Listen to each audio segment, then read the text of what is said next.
রসিকতা করে বলে যে ভোট দিলাম সন্দীপ, চলে গেল মালদ্বীপ। এই রসিকতা আছে। নেপালের অস্থিতিশীল হচ্ছে পিআর এর কারণে, আমি এটা মনে করি।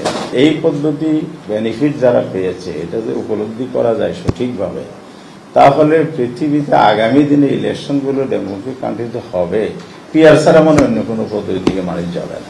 এইভাবে যখন দেখা যাচ্ছে ইলেকশন রেজাল্টগুলো আসে, তাহলে আপনি একটা দল পেল 30.8, তাহলে আরেকটা দল পেল যেটা 91, 37.4। তাহলে যারা ক্ষমতায় আসলো, সরকার গঠন করলো, তারা একটা ভোটের প্রতিনিধিত্ব করলো 30%+। তাহলে আর বাকি যত 70% ভোটার, তার ভোটের কোনো মূল্যায়ন হলো না। পিআর হলে ফার্স্ট যেটা উপকার হবে, প্রত্যেকটি ভোটের একটা মূল্যায়ন হবে, সে বুঝতে পেরে তার একজন প্রতিনিধি পার্লামেন্টে আছে। রিপ্রেজেন্টেশনটা হলে পার্লামেন্টটা সমৃদ্ধ হবে, প্রতিনিধিত্বমূলক হবে। এরপরে পার্লামেন্টটা রিচ হবে, আইন প্রণয়নের জায়গাটা শক্তিশালী হবে। এই বিষয়গুলো আমরা সামনে রেখে পিআর পদ্ধতিটা গ্রহণ করেছি।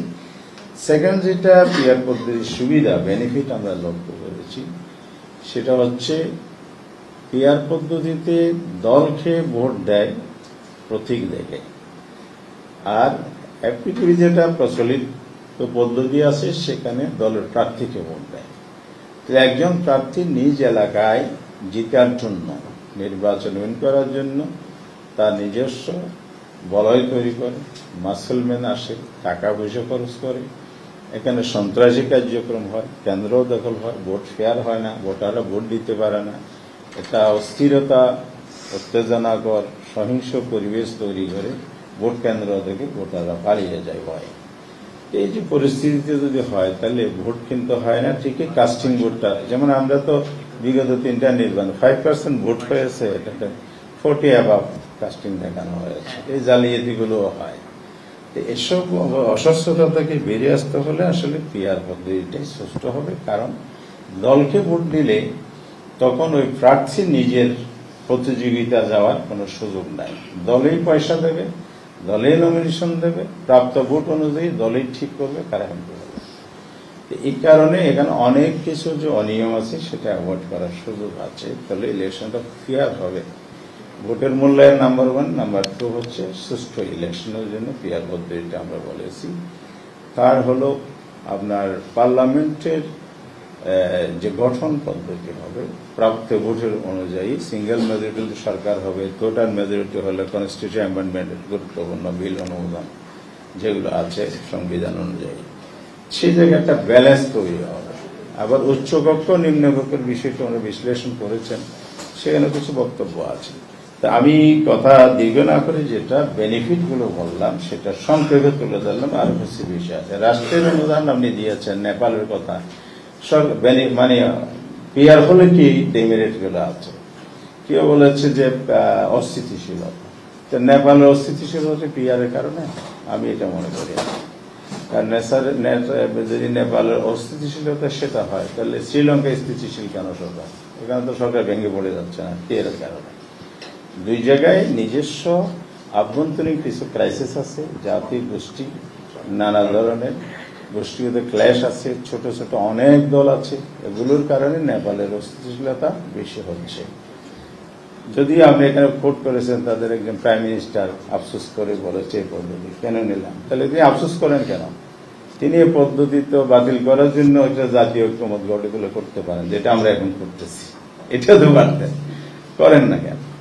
তো আবার শ্রীলঙ্কা দেখা যাচ্ছে যে সরকার ঠিকই যায়, তাদের রাজনৈতিক অন্য কারণে আছে, সেগুলো দীর্ঘদিনের হিস্ট্রিক্যাল পদ্ধতি, ভোটের সিস্টেমের কারণে এটা নয়।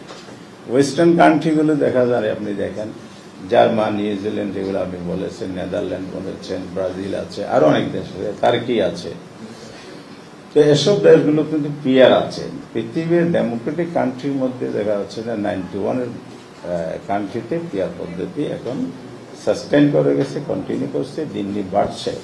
অনেকে বলছেন যে এই পদ্ধতি বেনিফিট যারা পেয়েছে, এটা যে উপলব্ধি করা যায় সঠিকভাবে, তাহলে পৃথিবীতে আগামী দিনে ইলেকশনগুলো ডেমোক্রেটিক কান্ট্রিতে হবে, পিআর ছাড়া মনে অন্য কোনো পদ্ধতি দিকে মানুষ যাবে না, এটাও বলছে।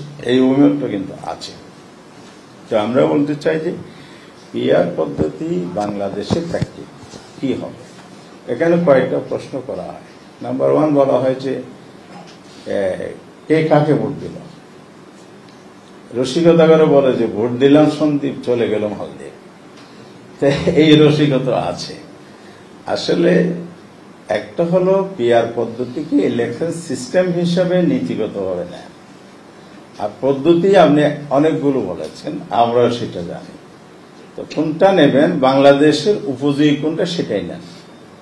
আপনি মালদ্বীপ আর সন্দীপের ঘটনা ঘটবে না জার্মানকে ফলো করে। তো মিক্স পদ্ধতি আছে সেখানে। জার্মানের পদ্ধতি হচ্ছে দলকে ভোট দেয়, আবার আসনের প্রার্থীকেও ভোট দেয়। এখানে প্রার্থীকে যখন ভোট দেয় তো পপুলার প্রার্থীগুলো দল সিলেক্ট করে। তো পপুলার প্রার্থীকে ভোট দিলে দেখা যাচ্ছে সে সংখ্যাগরিষ্ঠ পাচ্ছে না বা তার কাঙ্ক্ষিত আসন পাচ্ছে না। আবার পিআর পদ্ধতি তারা এভাবে প্র্যাকটিস করে দলকেও ভোট দেয়। দুইটা ভোটকে তারা সমন্বয় করে যেটা সংখ্যাগরিষ্ঠতার দিক থেকে সে পার্লামেন্টে আসতে পারছে না, এটা সংখ্যা আনুপাতিক, অর্থাৎ পিআর এখানে গিয়ে তারা অ্যাডজাস্ট করে নেয়। এটা দলের একটা পাওয়ার সেভাবে আছে, তার প্রাপ্ত ভোট। এখানে পাবলিক একটি দলকে কত ভোট দিল, কতটি আসন পেল, আর ক্যান্ডিডেট হইতে সে কয়টা জিতে আসলো, সেগুলো ফার্স্ট টাইম তারা ইলেক্টেড করে।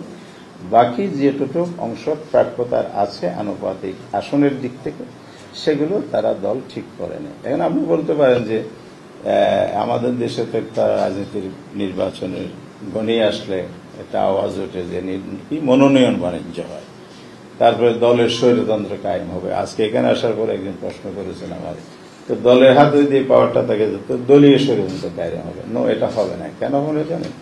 দলের ভিতরে যে ডেমোক্রেসির চর্চা থাকে এবং পিআর পদ্ধতির মধ্যে যদি আপনি বলে দেন যে দল প্রার্থী সিলেকশনের ক্ষেত্রে কি পদ্ধতি অনুসরণ করবে, দল যদি বলে যে সেটা আমরা সবাই মিলে এই সিস্টেমটা গ্রহণ করি, দল তখন তার কাউন্সিলের মাধ্যমে প্রার্থী সিলেকশন করবে। সেটা দলের লিডার্স, যিনি চেয়ারপারসন, প্রেসিডেন্ট, যে ভাষায় বলি না কেন, আমরা আমির বলি, তার একচ্ছত্র ক্ষমতা থাকবে না।